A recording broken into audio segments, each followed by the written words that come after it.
Mais on t'a fait quoi? Mais on t'a fait quoi? Donc toi, Isco, tu sors un match XXL, tu marques un penalty, tu délivres une passe D. La première chose que tu trouves à faire derrière, c'est de célébrer contre ton ancien club. Comme si la séparation s'était passée d'une manière compliquée. Comme si les supporters t'avaient fait quelque chose, comme si t'avais eu aucun vécu avec le Real Madrid. Comme si t'avais rien gagné avec nous. Et ça, on va pas l'oublier. Mais moi, de quoi même je suis en train de me préoccuper alors que le championnat est sur le point de passer devant nos yeux.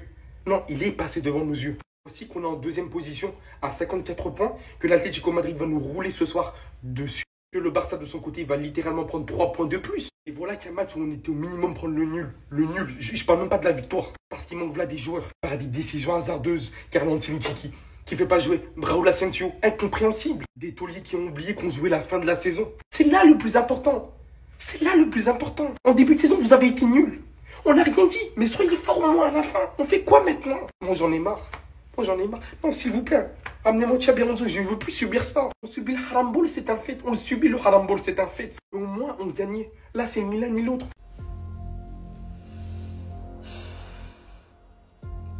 Parfois, je me demande pourquoi je supporte ce Real Madrid, pourquoi je supporte ce club. Il y a des moments où ils te donnent des mots de tête.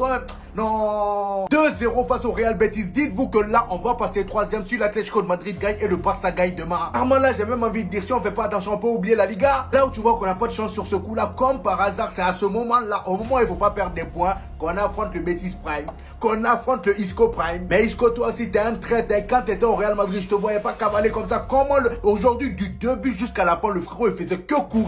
Il termine homme du match pour moi. Buteur et passeur décisif aujourd'hui. Il a mélangé tout le milieu du Real Madrid. Il y avait, carrément, j'avais l'impression que le Real Madrid, on jouait sans milieu. C'était que attaque-défense. À part Brahim Diaz qui se l'a donné un peu pour faire quelque chose de potable. Le reste, là, c'est zéro. Et le plus inquiétant même, c'est l'attaque. Oh, Kylian Mbappé, il a été fantomatique. À part l'action sur le but de, comment ça s'appelle, de Brahim Diaz. Là, Kylian Mbappé aujourd'hui, c'était le néant. Carrément, on l'a sorti, il se mettait à bouder. Vinicius, j'en parle pas. Lui aussi. Oh non, Vinicius, toi, aujourd'hui même, tu m'as déçu. Lui, là, en plus de ça, il va falloir penser à lui donner le brassard. Parce que dès l'été prochain, apparemment, il n'y a personne qui a le droit de parler à l'arbitre, à part le capitaine. Je pense que Vinicius, si on ne lui donne pas le brassard, on est foutu. Voilà. Il va jamais jouer. Parce que si t'es pas capitaine et que tu parles à l'arbitre, tu te prends un carton jaune directement sans discuter. À bon entendeur, salut.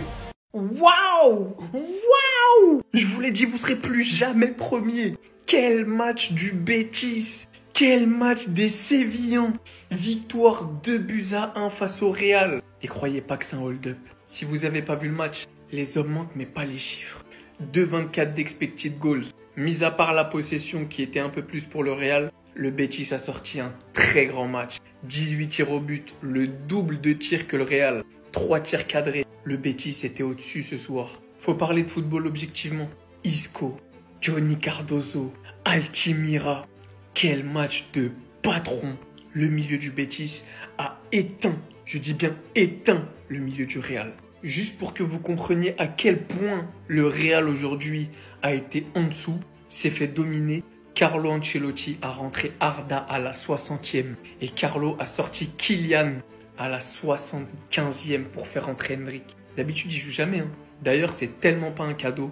Des fois, le Real domine certains matchs de la tête et des pieds. Ils n'ont pas de temps de jeu ou une petite minute par-ci par-là pour Endrick. Aujourd'hui, dans un match aussi compliqué avec autant d'intensité, tu les jettes au loup. J'ai pas aimé, j'ai pas trouvé ça cool envers les jeunes. Mais c'est que mon avis. Personnellement, je retiens juste le classement. Le Real pourrait dès ce soir perdre sa deuxième place pour laisser sa place à l'Atlético qui pourrait prendre la tête du championnat temporairement. Et le Barça, avec un match de retard sur le Real pour le moment, pourrait tout simplement être seul à la tête de la Liga. Ça, c'est ce qu'on appelle une bonne journée. Maintenant qu'on a perdu, vous voyez maintenant, on est nul en termes de jeu. Vous me faites passer pour un aigri, mais je dis tout simplement la vérité. Donc les gars, demain, je vais sortir mon débrief sur YouTube, parce que là, aujourd'hui, je ne serai pas disponible. Vous savez, aujourd'hui, ce qui m'a fait mal, c'est au niveau de l'orgueil. J'ai pas senti des joueurs concernés. Lorsque le Betis a mené au score, j'ai su tout de suite que le Real Madrid avait perdu le match. J'ai pas reconnu mon Real Madrid. Parce qu'habituellement, il y a quand même cet orgueil, même si en termes de jeu, c'est pas assez bon. Mais en deuxième période, c'est la deuxième période de la honte. On s'est chié dessus. On a été dominé au milieu de terrain. Isco, il faisait ce qu'il voulait sur le terrain. C'est une honte. Alors, c'est vrai qu'il manquait Bellingham, celui qui crée le lien entre le milieu de terrain et l'attaque. Parce que là, décidément, en deuxième période, on n'a pas vu Mbappé, on n'a pas vu Vinicius et pas Rodrigo. Et dites-vous que c'est même pas de leur faute, les gars. Il y a un moment donné, dans la construction de jeu, moi, j'attends beaucoup plus de la part des milieux de terrain qui soient là à alimenter quand même les joueurs. Malheureusement, il n'y a pas ça. Défensivement, il y avait trop de largesse. Et je suis désolé, oui, il y avait trop de largesse. Il y en a certains qui vont pas le dire, mais oui. Donc, est-ce qu'on mérite actuellement cette position? Bah, il y a des questions à se poser. Donc là, il n'y a pas de top, pas de flop, et on en parlera demain sur YT. Regardez comment il est méchant, regardez bien, regardez. Ancien club, nouveau club, machin chouette, il en a rien à foutre. Il en a rien à foutre. Quel match de Isco qui a complètement haul le Real Madrid. Avant de parler des têtes de Turcs du Real Madrid, hein, les joueurs que à chaque fois on critique, mais c'est pas eux les problèmes, pas tout le temps. On va parler quand même un peu de Rudiger crâne rasé. C'est quoi cette hype? Je suis désolé, mais ça, c'est ce qu'on appelle une prise de judo. Aujourd'hui, il a été en dessous de tous les débats. Il faut en parler de son match aussi. Vinicius, faut vraiment qu'il se réveille. On soit honnête, qu'on se regarde droit dans les yeux, faut vraiment qu'il se réveille. Parce que si ça continue comme ça, clairement, il va droit dans un mur. Encore une fois, énervé à la fin du match, tendu, pas capable de faire la différence face à Sabaly qui a fait un très très bon match. Aujourd'hui, pour moi, ça a été le joueur offensif en dessous un peu de tous les débats. Concernant Mbappé, tout le monde va dire « Ouais, mais tu parles de Vinicius, tu parles pas d'Mbappé. » Mbappé, il a été à l'origine du premier but. Sa passe, elle a débloqué quelque chose. En tout cas, il a apporté du danger. Même si c'est vrai que ça n'a pas été le grand Mbappé qu'on a vu ces dernières semaines. Mais c'est déjà ça. Et sinon, à part Brahim et Ferland Mendy, pour moi, aujourd'hui, tout le Real Madrid, tout l'effectif doit se regarder dans une glace et doit se dire « Est-ce que j'ai fait les bonnes choses pour pouvoir gagner ce match ?» Et je pense que c'est pas été le cas. Putain, ce qui sont misérables, ce qui sont grotesques, ce qui sont pathétiques, bande de Jean Valjean, vous avez rien pour vous, un football ridicule, on va tout prendre cette année, vous nous avez laissé des points, et là vous allez le payer. J'espère qu'aujourd'hui vous comprenez que tout espoir de Liga est terminé, parce qu'il reste un classico chez nous en plus, et on va vous botter le cul. En plus là, il y a l'Atlético en Ligue des Champions, mais vous allez même pas les battre.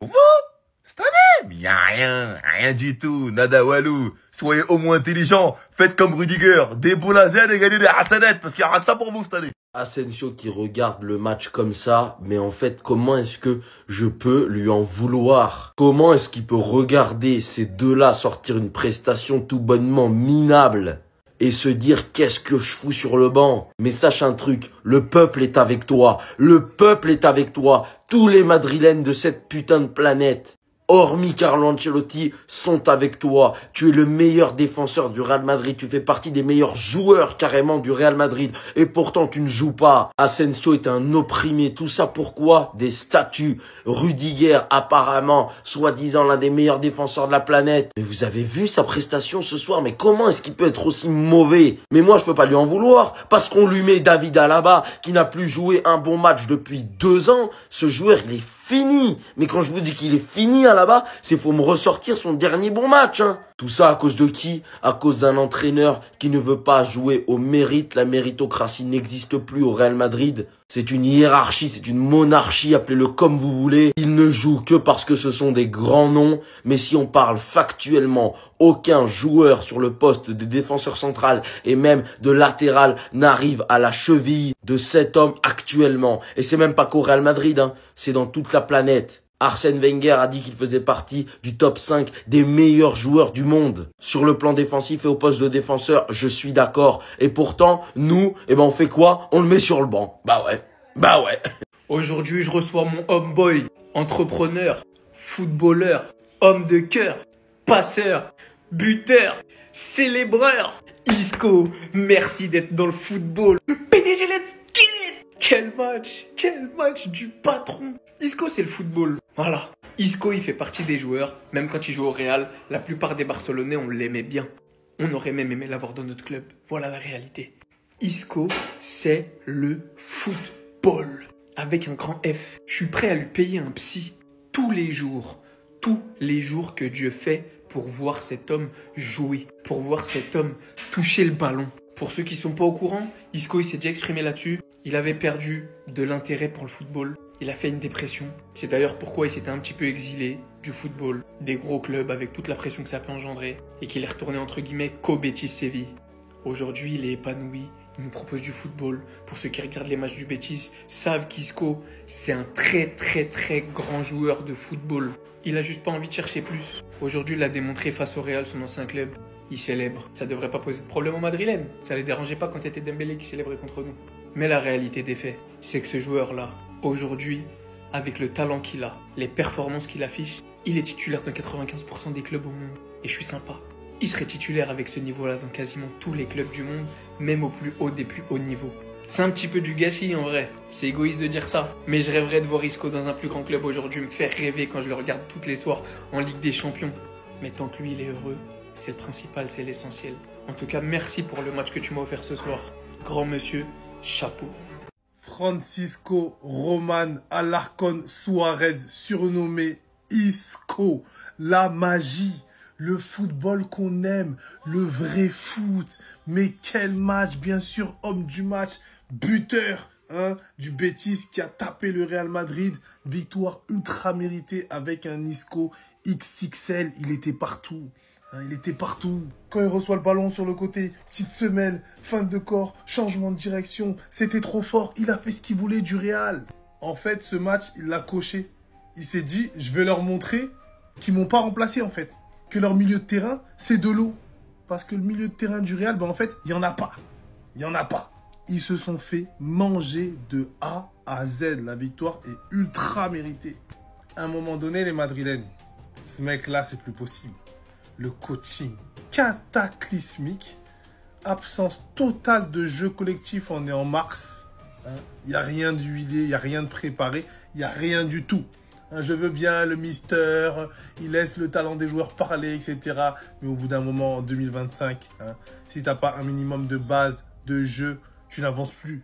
Il y a un seul truc à dire, une seule photo à vous montrer. Bravo Carlo Ancelotti, c'était le moment. Un être manque. Tout est dépeuplé. Il avait pris une place super importante en défense. Hormis le fait qu'il était implacable défensivement, il était injouable sur les duels, qui était littéralement l'un de nos piliers en défense. De sa défense, ce mec arrivait quand même à nous trouver des solutions pour faire jouer nos attaquants.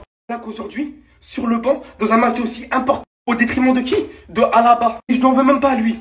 Je n'en veux même pas à lui. Carlo Ancelotti. C'est la pire des choses qu'il aurait pu nous faire cette saison et il l'a fait. Déjà qu'il nous manquait Ceballos. Déjà qu'il nous manquait Bellingham. En plus de ça, par toi-même, tu nous alourdis la tâche. T'enlèves l'un des mecs qui nous fait gagner. Clairement, faut le dire, qui nous fait gagner. C'est devenu un patron en défense. C'est fini. J'y crois plus. Le championnat, tout s'est terminé. Voilà. Il nous restait une dizaine de matchs. Maintenant, il y a un classico. J'y crois même plus. Rien que l'Atlético Madrid, ce soir, ils nous passent devant. Voilà, c'est terminé. Et les autres, bravo pour votre performance. Mais alors là, j'ai rien à dire. Vinicius, Mbappé, Rodrigo, mais cataclysmique. Je m'arrête ici.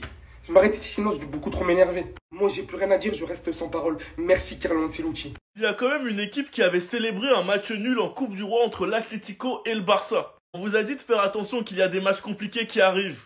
Vous n'avez pas su écouter comme d'habitude. Et là, regardez, vous vous êtes fait violenter. Vous qui avez vu le match, ça vous a plu? Vous avez kiffé?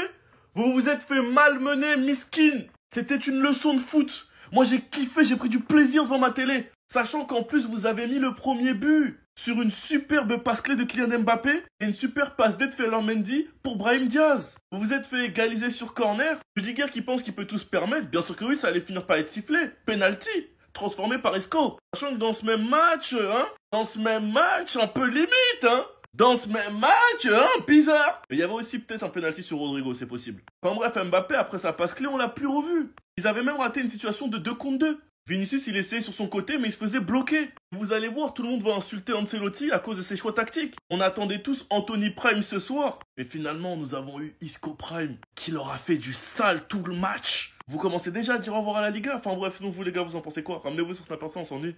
En fait, le Real Madrid n'est ni dépendant de Mbappé, ni dépendant de Vini, ni dépendant de Rodrigo, mais bien dépendant de Jude Bellingham. No belly, no party.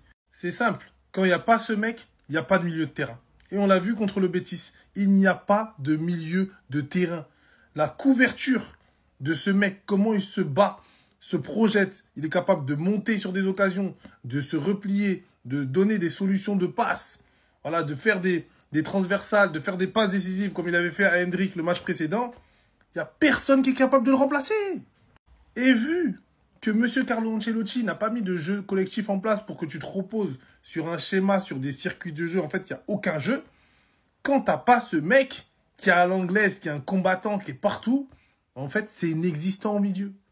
Donc là, la suspension, elle fait très très mal parce que tu perds des points capitaux dans la course au titre. Et pour le Real, il faut vite que ce mec revienne au milieu. Il y a urgence.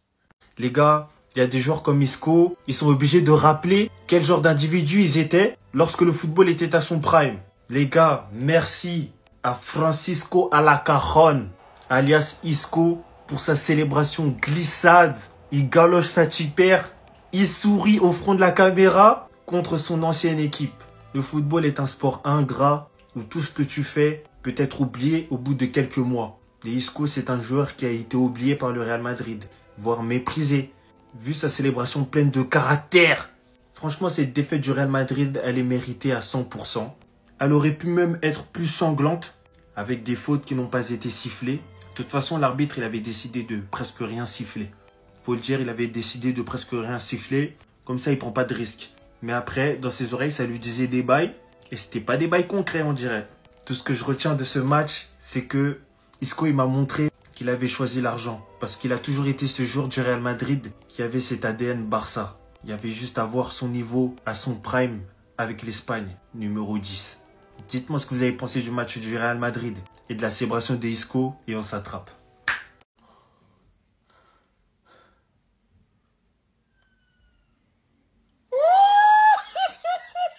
Bah alors les Madrilènes, comment est-ce que ça perd contre la Real Betis? Quel bail! Mais les gars, je vous ai dit, ce championnat il est pour nous. Bartra, quel match aujourd'hui? Même quand nous on joue pas, il y a la relève qui assure derrière. Toujours les Barcelonais qui sont là pour vous éteindre. Une question ce soir, c'était Rudiger ou bien Doumbé? Rudiger, on n'est pas au PFL. Il a agressé le bouc, les gars. Wesh, quel bail. Carlos, ça sent la dernière année pour toi, gamin. Je te le dis, tu vas rien rafler cette année. Ni Ligue des Champions, ni Coupe du Roi, ni Liga, rien. Regardez le pauvre, comment il est dépressif. Carlo, il dort pas la nuit, ça se voit. Vous l'aurez compris, cette défaite, elle a des conséquences graves. Le Barça et le Real ont le même nombre de points. Le Barça va jouer demain et le Barça gagnera. Le Barça sera seul leader en tête. L'Atlético Bilbao, j'espère qu'ils vont taper l'Atlético Madrid. C'est bien fait pour vous, je l'avais prévenu il y a un mois. Arrêtez de rigoler, cette Liga, vous n'allez pas la toucher. C'est encore perdu.